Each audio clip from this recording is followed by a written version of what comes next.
ya bagaimana pengaruh dari topologi infrastruktur jaringan ya, infrastruktur apa ya, topologi jaringan ya itu mendukung dari jalannya proses bisnis perusahaan ya, yang menghubungkan antara pelanggan itu sendiri dengan supplier.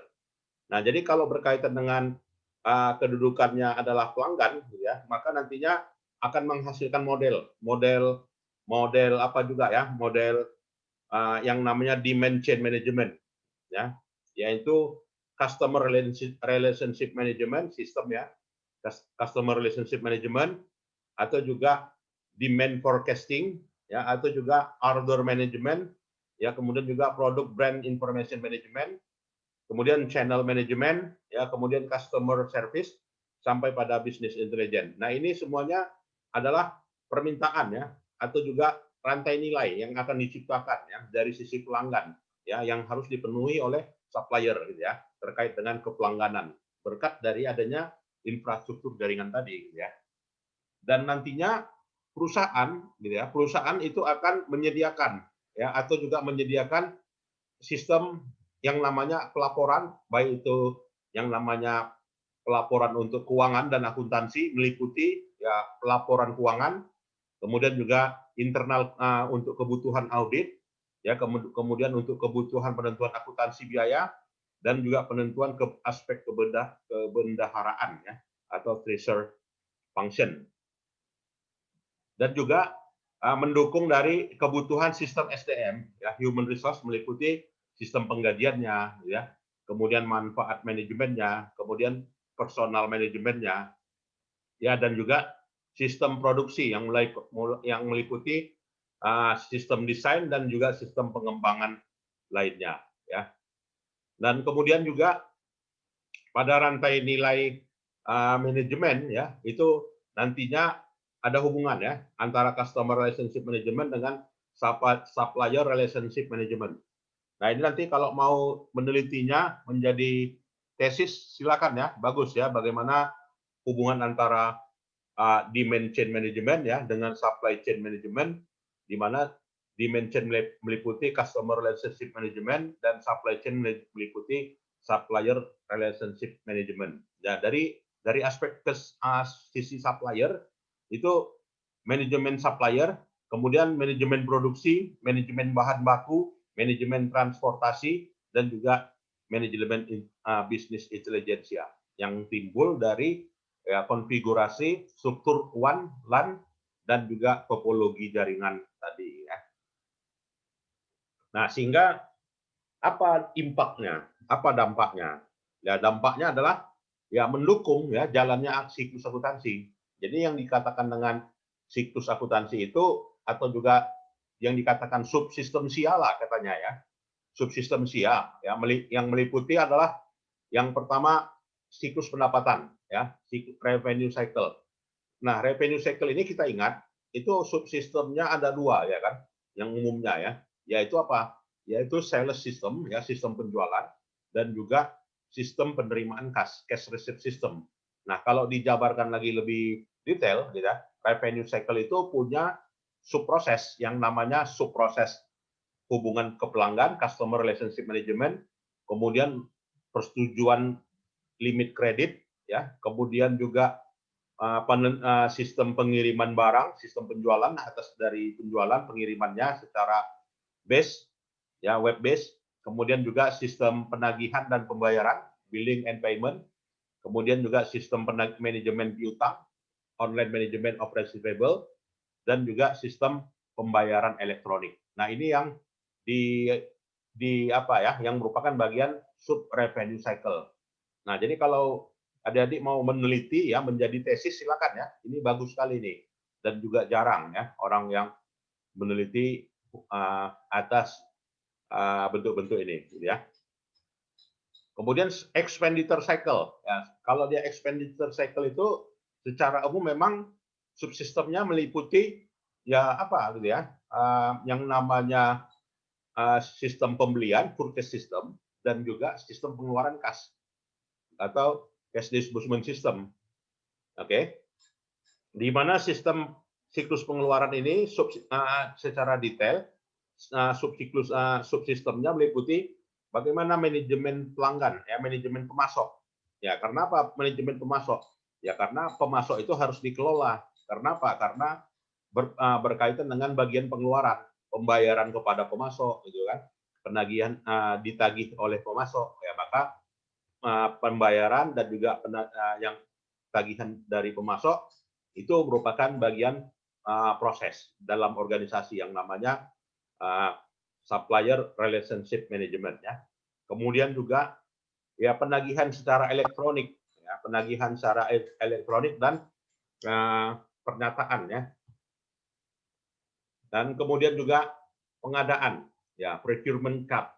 Kemudian juga manajemen beban, ya manajemen beban seluruh pengeluaran expenses, ya, dan juga penggajian online, ya.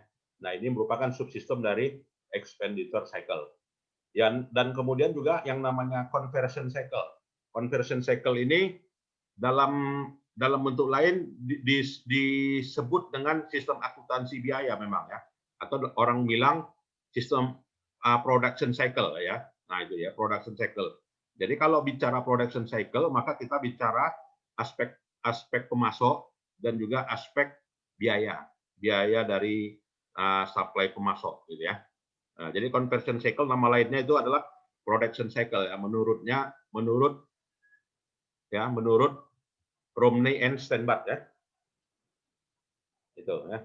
Dan juga general ledger system inilah yang dikatakan tadi apa, ya, yang dikatakan dengan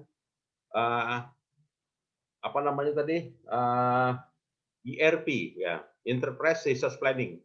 Ya, bagaimana ERP ini menyatu, gitu ya, revenue cycle, expenditure cycle, conversion cycle, kemudian general ledger cycle, ya, sistem buku besar, ya. General ledger cycle itu meliputi ya virtual, ya, penyajian laporan keuangan virtual, analisa laporan keuangan, kemudian juga portal perusahaan, ya, enterprise portal, dan juga eksekutif dashboard, ya, menunya pimpinan. Nah, jadi menunya pimpinan, ya pimpinanlah yang bisa mengakses dari the general ledger cycle ini. Dan kemudian juga dari aspek keuangan dan juga aspek strategi manajemen yang meliputi ya dukungan terhadap rantai nilai keuangan, ya, dan juga ukuran kinerja perusahaan. Dan juga bentuk dari accounting cycle itu juga meliputi aspek pengendalian, aspek keamanan, dan juga aspek audit, ya. Jadi bagaimana bisa berjalannya revenue cycle, bagaimana bisa berjalannya expenditure cycle, ya bagaimana bisa berjalannya conversion cycle atau production cycle, bagaimana bisa jalannya general ledger cycle, dan juga bagaimana jalannya financial and strategic management, itu bisa terjamin, ya, keberlangsungan jalannya subsistem tadi dan juga sistemnya itu bisa dijamin andal, bisa dijamin aman, dan juga bisa diaudit. Nah, maka dalam hal ini subsistemnya perlulah subsistem control, security, and auditnya. Jadi isu keamanan apa yang terjadi pada siklus pendapatan. Nah, itu harus ada, ya, harus dikenali, ya, security issue. Kemudian juga model kerangka konsepnya. Ya, kemudian juga model pengendalian standarnya. Ya, kemudian juga teknik akses, ya, teknik anti intrusion, ya, bagaimana ini nggak bisa diakses oleh sembarang orang, hanya internal saja, ya. Dan juga bagaimana otomatisasi alat, dan juga bagaimana aspek keamanan, ya, dan juga aspek keterjaminan, ya, assurance. Nah, semuanya ini yang mendasar harus ada dasarnya. Artinya harus didukung oleh hal yang mendasar yang namanya accounting software satu, kemudian juga topologi pelaporan yang namanya XBRL, dan juga pertukaran data, ya, atau disebut dengan electronic data interchange, ya. Nah itu. Nah inilah kalau sekilas, ya, bagaimana dampaknya dari topologi LAN, WAN, gitu ya, Ethernet yang kemarin kita bincangkan, kita bahaskan, ya, dampaknya kepada siklus akuntansi. Ya. Karena kita kan berbicara mengenai sistem teknologi informasi, dampaknya kepada sistem akuntansi perusahaan, ya. Itu. Silakan kalau ada yang mau kita diskusikan jadi sekalian. Baik, kalau tidak ada, kita tambahkan lagi mengenai yang namanya ini ya. Jadi memang dasarnya apa ya? Dasarnya itu tadi internet gitu ya. Tanpa ada internet maka nggak mungkin ya bisa ada ERP gitu ya. Tanpa adanya WAN tak mungkin adanya ERP. Tanpa adanya WAN tak mungkin adanya ERP. Atau dengan kata lain hipotesanya adalah tanpa adanya tanpa adanya WAN maka tidak mungkin terjadinya transaksi online. Nah, dengan kata lain seperti itu. Nah, jadi dalam hal ini beberapa perangkat aplikasi tersebut ya sifatnya ya apa ya mendukung konsolidasi dari laporan keuangan yang namanya uh, consolidation of general ledger. Nah, jadi mendukung dari beberapa perangkat yang terutama untuk kegiatan konsolidasi. Jadi kegiatan konsolidasi tersebut itu merupakan memang dia bagian dari divisi teknis ya dan juga dari sisi divisi produksi gitu ya. Jadi akan menghasilkan ya pusat data analis di dalamnya. Ya, jadi kalau kita lihat dari model topologi ya apa ya model topologi database, model topologi aplikasi dan model topologi presentasi itu terbagi ini gitu ya. Jadi topologi berdasarkan pada presentasi itu adalah bagaimana manajemen data, mengupload data, menampilkan data, memproses data gitu ya. Kemudian juga dari sisi platform aplikasi ya bagaimana data itu diproses secara logis, kemudian juga aturan bisnis ya, kemudian juga bisa memvalidasi data, bisa mengkoreksi data, ya bisa menemukan unsur apa bantuan atau juga pertukaran pesannya. Sedangkan dari sisi platform database ya bagaimana data pelanggan itu dikelola ya. Nah, ini yang memang terjadi saat ini gitu ya. Jadi kalau kita misalkan mau kirim paket misalkan di GNA gitu kan, itu kita yang perlu kita isi adalah data apanya ya, data tujuan pengiriman data ya. Sedangkan kita pernah mengirim itu nggak perlu kita input lagi. Ya, dia ketika buka ya ketika masuk nomor KTP langsung otomatis muncul ya. Kenapa? Ya karena database layer-nya sudah ada di situ ya. Artinya data pelanggan itu sudah direkam perusahaan ya dan si pengguna hanya mengirimkan data tujuannya. Data tujuannya dikirim kemana ya. Jadi di situ managing data, storing database dan juga aspek security, integrasi administrasi ya. Nah, jadi kalau hanyalah model presentasi itu disebut dengan true tier ya. Sedangkan model presentasi, aplikasi dan juga database three tier. Ya, sedangkan berdasarkan pada entire ya itu bagaimana presentasi layer ya application layer dan hubungannya ke database layer ya. Nah, ini kalau kita lihat model topologi client server tadi. Jadi tanpa adanya klien gitu ya, client server ini maka nggak bisa gerak ya. Komputer A, nah komputer B, komputer C gitu ya. Artinya apa? Database server ini apa ya? Sebagai pusat dari pengelola data ya. Nah, ini modelnya topologi yang lama ya, client server. Sekarang kan dia udah browser server ya. Jadi browser server itu sangat tergantung pada web server ya. Jadi bukan lagi application server. Nah, ini ya. Jadi server itu menyimpan beberapa port ya. Ada port 07, port 13, port 21, port 25, port 80 gitu ya. Oke. Nah, jadi kalau dia bersifat presentation di sini meliputi apa ya?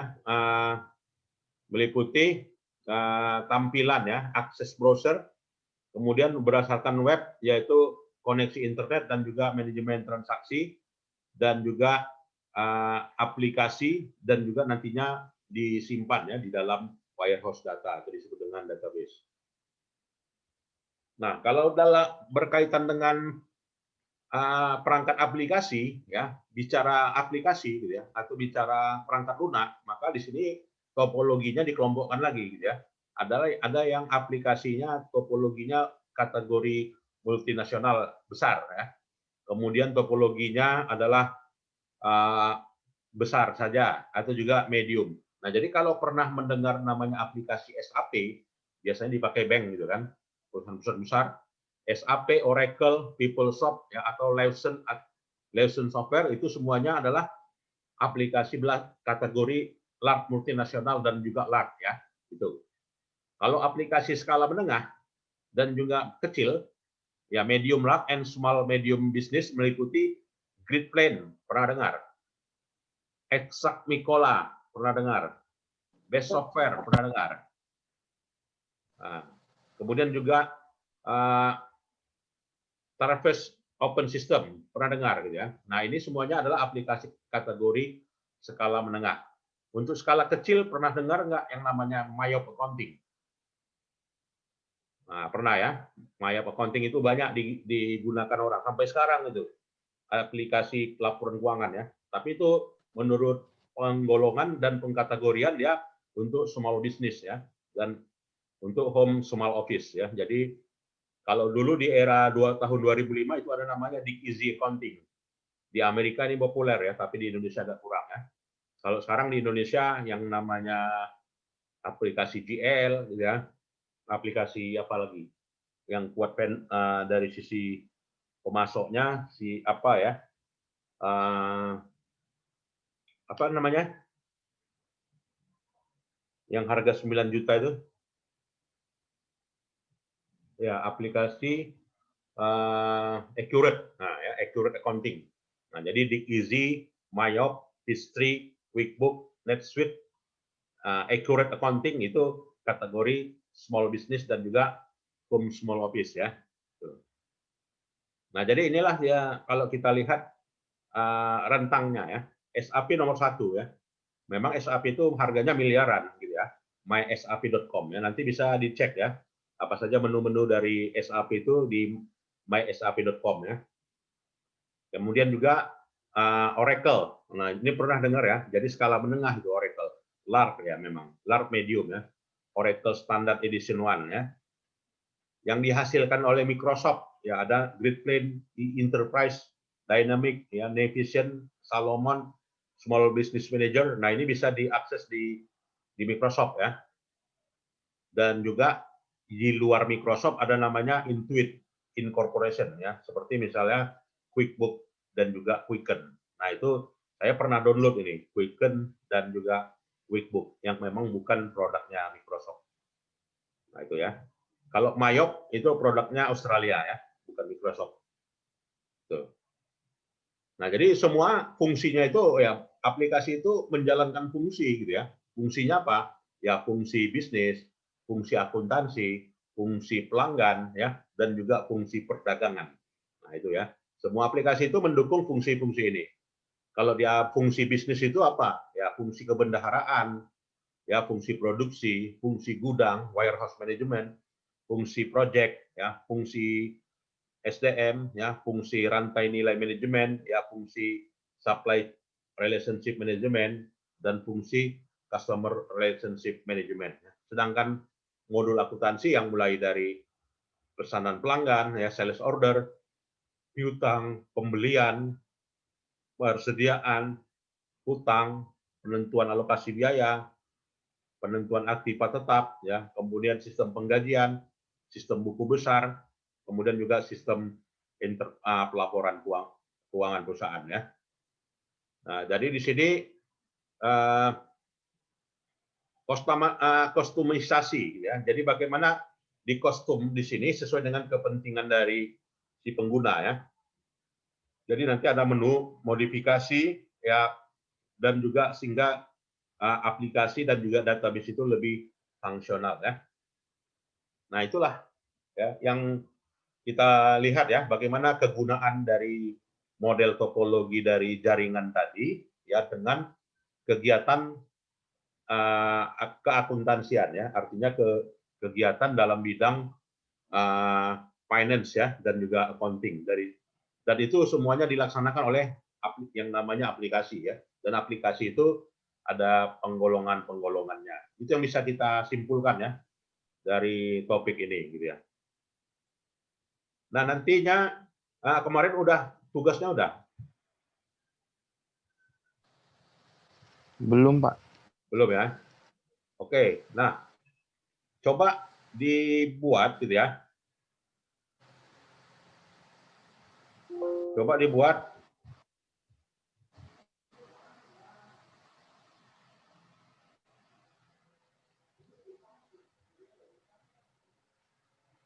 ya yang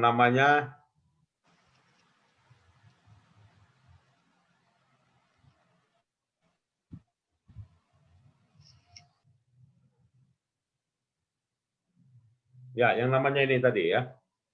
Apa fungsi dari customer relationship management? Bagaimana modelnya? Ya, bagaimana demand forecasting?